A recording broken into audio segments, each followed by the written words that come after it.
नमस्कार। सहारा हरियाणा के आज के खास बुलेटिन में मैं अलका कथुरिया आप सबका स्वागत करती हूं। खबरों को विस्तार से जानने से पहले नजर डालते हैं आज की हेडलाइंस पर।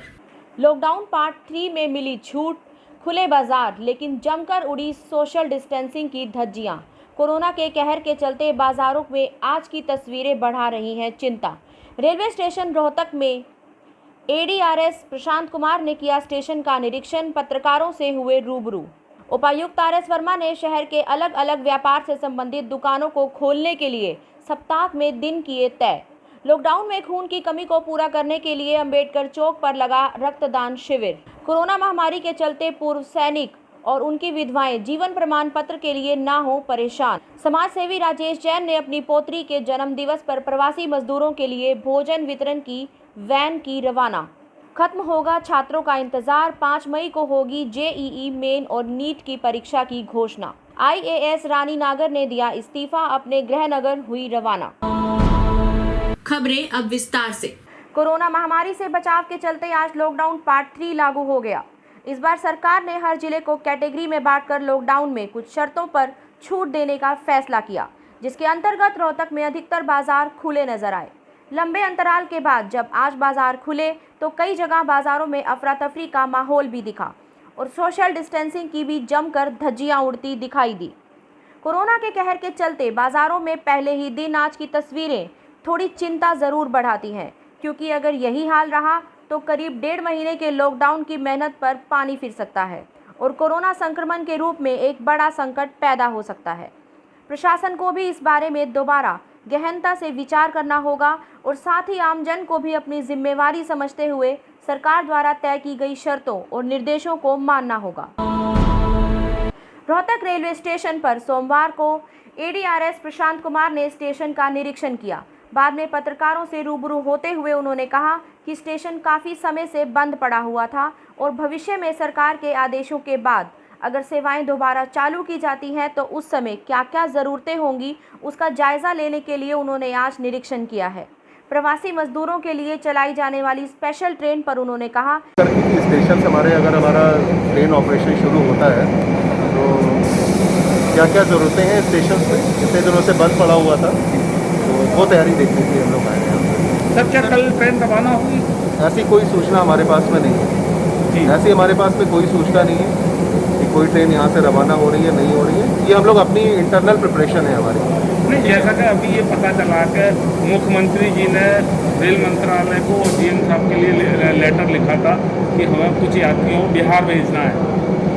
उसी से लिंकअप होकर ये माना जा रहा है कि आप निरीक्षण करने आए हैं। अभी हमारे पास इस तरह की कोई सूचना नहीं आई है जी, कोई यहाँ पे ट्रेन यहाँ से चल रही है कि नहीं चल रही है, पर रेलवे अपनी तैयारी उस हिसाब से कर रही है कि अगर ज़रूरत पड़ती है तो हम लोग तैयार हैं। अच्छा सर, जैसे मान लीजिए जैसे भी हम ट्रेन चलाएंगे, आज चलाएं, कल चलाएं, जब भी चलाएं, तो पैसेंजर की जो कह रहे हैं कि पैसेंजर को एक पर्टिकुलर गैप रखना है, उसके लिए हम क्या तैयारी हैं?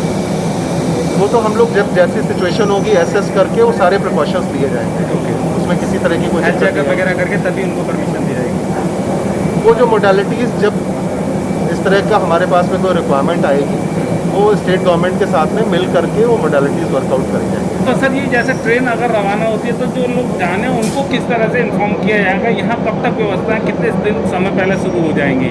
मैंने आपको पहले ही बताया ना कि हमारे पास अभी इस तरह की कोई सूचना नहीं है कि यहाँ से कोई ट्रेन चलने वाली। अगर ऐसा कुछ होगा तो जो भी डायरेक्शन से गाइडलाइंस आएंगी उसके हिसाब से हम लोग काम करेंगे। फिलहाल के लिए अभी हमारे पास में इस तरह की कोई भी सूचना नहीं है कि यहाँ से चलें, पर अगर कोई ऐसी आती है, कहीं से भी चलने की डिमांड आती है तो फिर हम लोग अकॉर्डिंगली प्लान करके उस पर कार्रवाई करेंगे। फिलहाल के लिए अभी हमारे पास में कोई ऐसी सूचना नहीं है और मैं ये बताना चाहता हूँ इस तरह की कोई अफवाह भी ना फैलाए कि यहाँ से कोई ट्रेन जा रही है। अगर कोई जा रही होगी तो वो स्टेट गवर्नमेंट उसके बारे में बताएगी और हमारे पास अभी तक फॉर्मल ऐसी कोई सूचना नहीं आई है, तो इसलिए इस बात का ध्यान रखा जाए कि किसी को किसी तरह की ये अफवाह ना फैलने दी जाए कि जो है कोई ट्रेन या रेलवे अपना कोई ऑपरेशन ऐसे शुरू करने जा रहा है।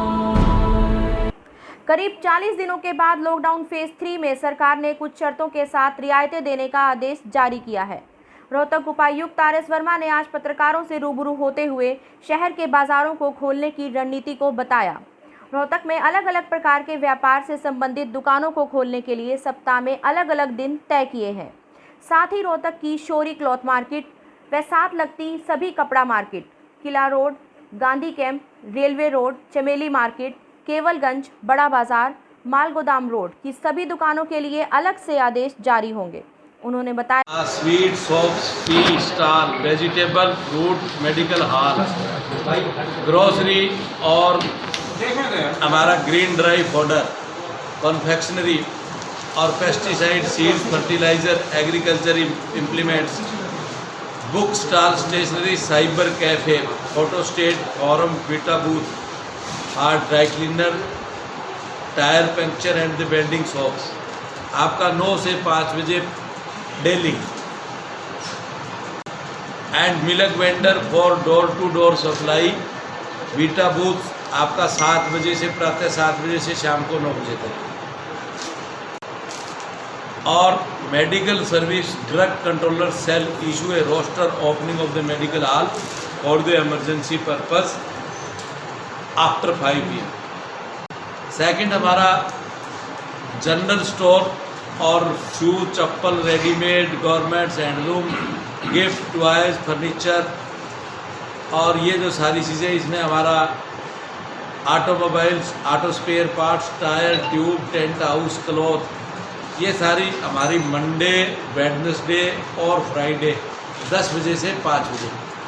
Iron store, hardware, building construction material, stone, tiles, electronics goods, mobile, IT, computer sale, service repair, optical, jewellery, watches, Tuesday, Thursday and Saturday 10 बजे से 5 बजे।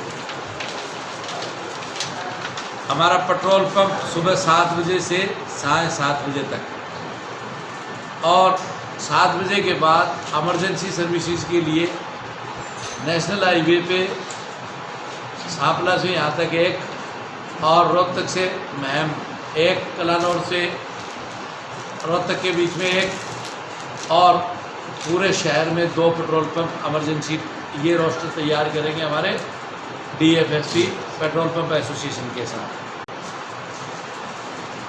All showroom service centres of the 2 wheeler, 3 wheeler and light heavy vehicles आपका 10 बजे से 5 बजे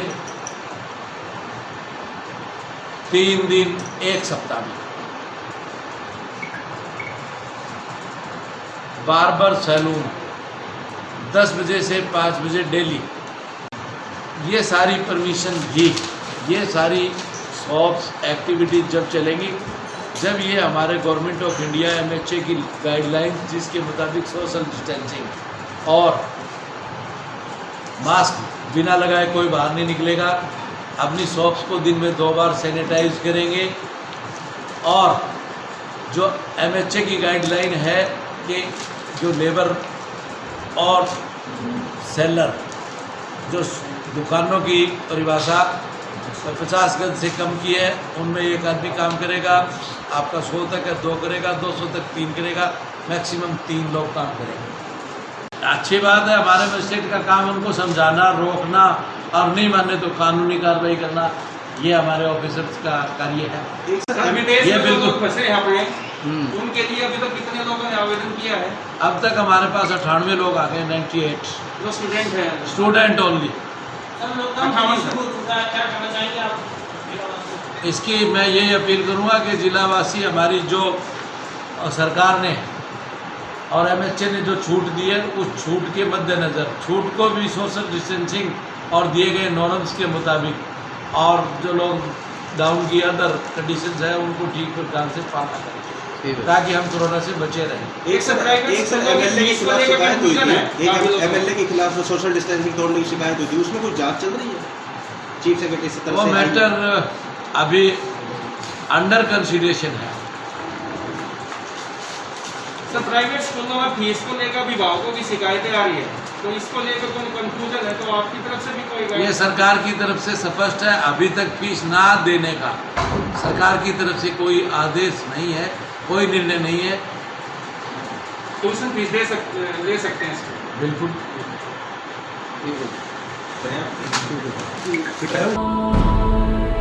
lockdown में खून की कमी को पूरा करने के लिए अंबेडकर चौक में रक्तदान शिविर का आयोजन किया गया।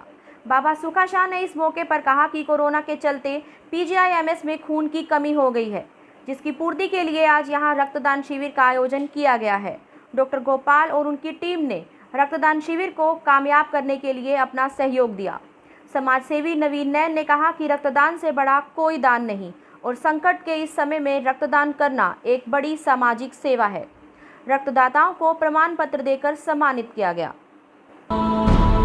कोरोना महामारी की आपदा को ध्यान में रखते हुए पूर्व सैनिकों के कल्याण के लिए रक्षा पेंशन ऑफिस रोहतक ने पूर्व सैनिकों और पूर्व सैनिकों की विधवाओं को सोशल डिस्टेंस और यात्रा संबंधित समस्याओं से बचाने के लिए तथा जीवन प्रमाण पत्र समय पर देने के लिए एक सरल तरीका निकाला है। समाज सेवक कैप्टन जगवीर मलिक ने बताया कि अब जून 2020 तक वे सभी अपना जीवन प्रमाण पत्र ईमेल या व्हाट्सएप नंबर पर भेज सकते हैं। रोहतक के प्रसिद्ध समाज सेवी एवं उद्योगपति LPS बोसाट के MD राजेश जैन ने अपनी पोती का जन्मदिन बिल्कुल अलग अंदाज में मनाया।